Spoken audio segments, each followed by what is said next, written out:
نتوقف بعد لحظات مع وثائقي خاص عن اليمن.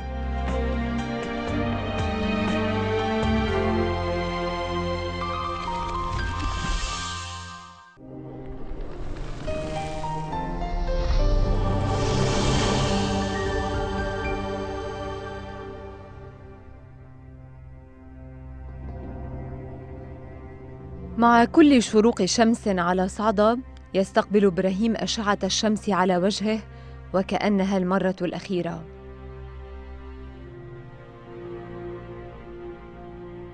مستعداً للقاء الموت إذا ما حانت الساعة، هو كما معظم المجاهدين يحيون من أجل قضية واحدة. يلتصق السلاح بهم متأهباً في كل لحظة لمعركة جديدة.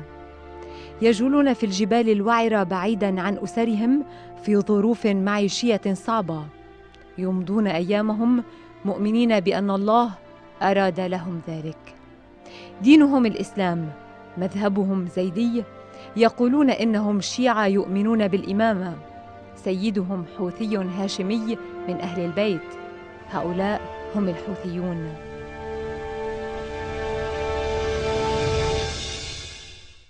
صعدة معقلهم، اليمن وطنهم، والوهابية عدوهم. بأيديكم التي ترمي حينما ترمي وتضرب حينما تضرب لله وفي سبيل الله ومن أجل الله، قاتلوهم. فبتلك الأيدي المباركة، بأيديكم الزكية التي حملت السلاح من أجل ربكم من أجل دينكم في مواجهة أعداء الله، سيعذب الله أولئك. هاجم كالموج القادم وامضي كالسيف الصارم، سر وتقدم لا تتراجع لتنال النصر الحاسم، سر وتقدم لا تتراجع لتنال النصر الحاسم. أنت الأقوى أنت الأسمى أنت الأعلى نصرك آت، أنت الأقوى أنت الأسمى أنت الأعلى نصرك آت. فستشرق شمسك في الدنيا نورا ورشاد، والباطل من عزمك يفنى والبغي يباد. فستشرق شمسك في الدنيا نورا ورشاد، والباطل من عزمك يفنى والبغي يباد. فإلى العليا سر وتهيا لتكن حيا نصرك آت، فإلى العليا سر وتهيا لتكن حيا نصرك.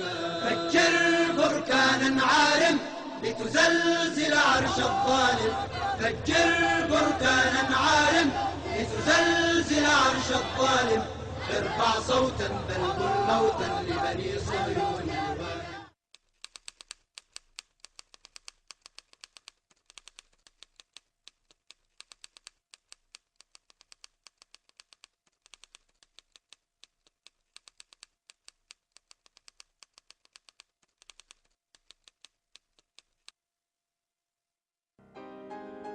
على بعد 243 كيلومتراً شمالي العاصمة صنعاء تقع محافظة صعدة، الجارة غير الصديقة للمملكة العربية السعودية. على هذه الطريق الجبلية الوعرة لا تبدو الحفر والتعرجات القوية الأكثر خطراً. هنا ينتشر الأمن اليمني، يدقق في العابرين إلى المحافظة الثائرة. كان لابد إذن من اتخاذ الاحتياطات اللازمة. اللباس اليمني التقليدي من أجل إخفاء الهوية، والانتقال في سيارة نقل عمومية مع مجموعة من الشبان اليمنيين تجنباً لإثارة شبهات الأمن وتأمين وصول آمن إلى منطقة بقيت عصية على أي صحافي غير يمني. عندما نبدأ برؤية شعار أمريكا شر مطلق نكون قد دخلنا منطقة الحوثيين في صعدة. يظل الخطر قائماً إلى حين ظهور الشعار، وحين ذاك يدرك الزائر أنه أخيراً في ضيافة سادة صعدة.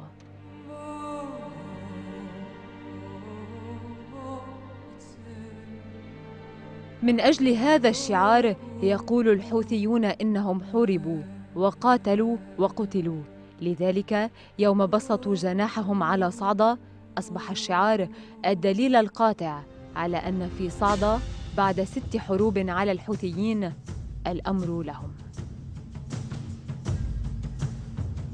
الموت لأمريكا، الموت لإسرائيل، هي كلمات كان لابد أن يدفع الحوثيون ثمنها في بلد يتحالف مع الأمريكيين ويقع على مرمى حجر من قواعد أمريكية بالجملة.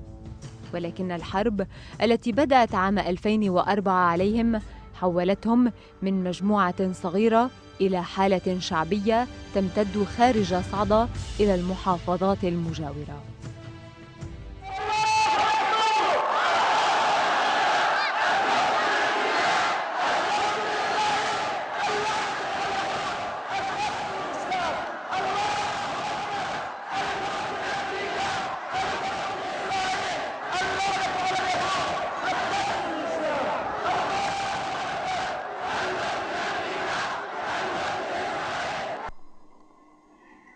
وإذا لم ننصر الله ودينه أمام اليهود في مواجهة اليهود فأمام من ننصره؟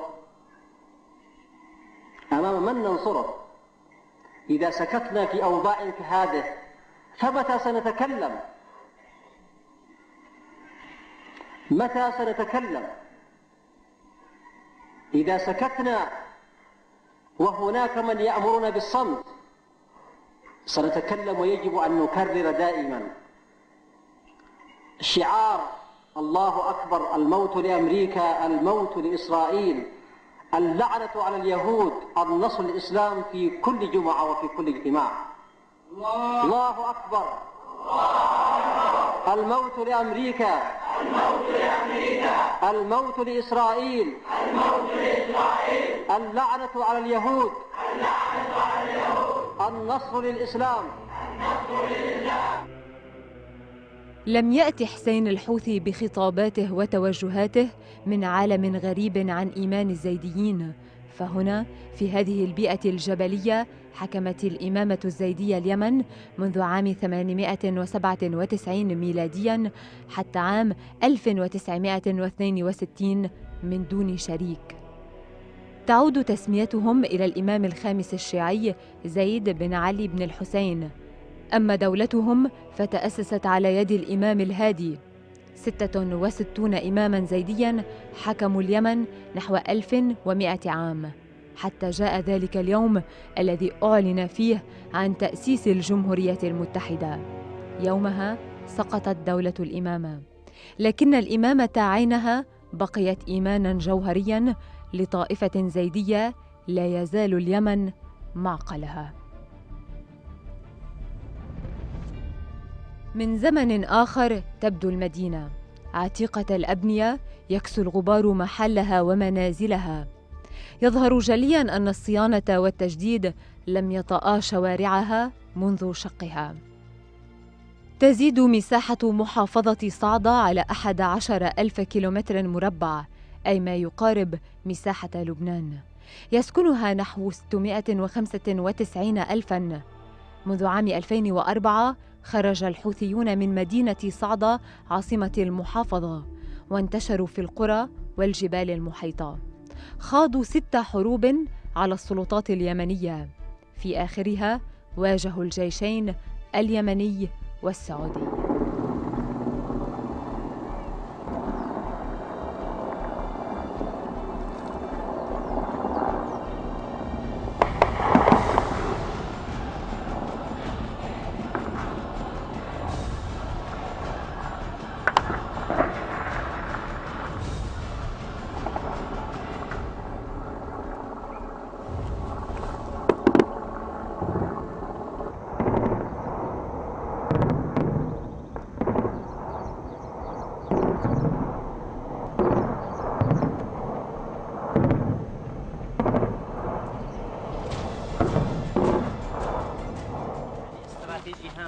على مدينة ضحيان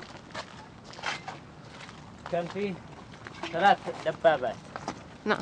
3 دبابات عسكرية بالإضافة إلى 3 رشاشات عيار 23، وكان كلها موجهة على المدينة. أوكي. يعني أي تحرك يضرب، أي تحرك يضرب مباشر. كذلك في مدافع الهاون. هيدي المدينة هي مدينة ضحيان اللي هي خارج مدينة صعدة يعني أيوة. مجاورة. تبعد عن مدينة صعدة 20 كيلومتر مربع. 20 كيلومتر. هذه المدينة ضل فيها سكان بعد الاعتداءات؟ كانت أيوة طبعا، هي يعني اعتبرها الناس أشبه شيء بالعاصمة. يعني كان تواجد الناس فيها كان يعني أصبحت مأوى باعتبار المساحة، باعتبار كثرة المنازل فيها. حتى المنازل المدمرة اعتبرتها السلطة، يعني اعتبروها الناس مأوى ويسكنوا فيها. كان البيوت المدمرة يعطي له طربال ويخيم داخل المنزل حتى ولو كان مدمر.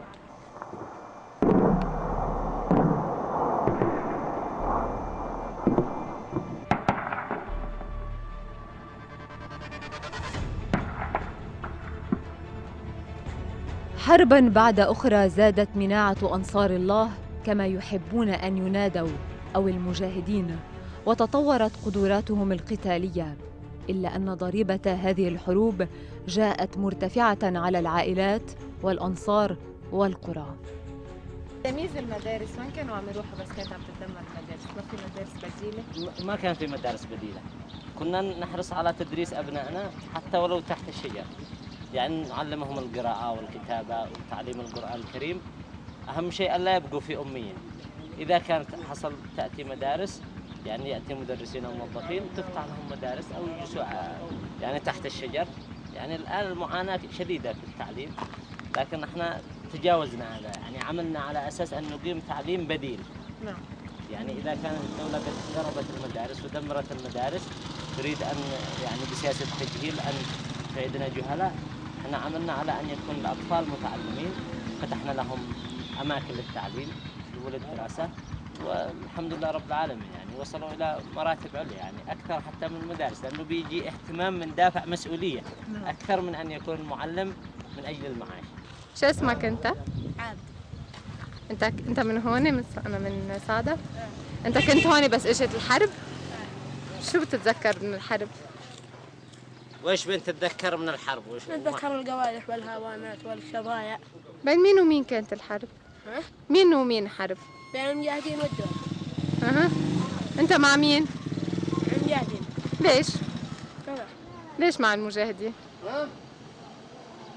ليش؟ وإيش عجبك في المجاهدين؟ المجاهدين على حق وصدق. أنت بس تكبر شو بدك تكون؟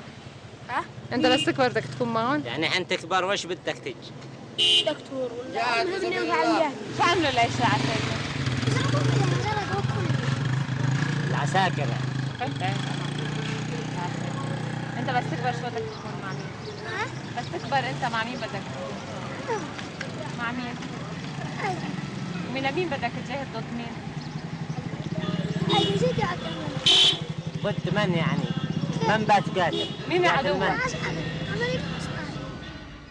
بعد 6 حروب و7 سنوات عاد أتباع السيد عبد الملك الحوثي إلى مدينة صعدة مع انطلاق الثورة الشعبية اليمنية. دخلوا المدينة المحرمة عليهم، لم يطردوا الأمن أو الجيش، يتعايشون اليوم في المدينة وكأن معارك الماضي القريب لم تكن.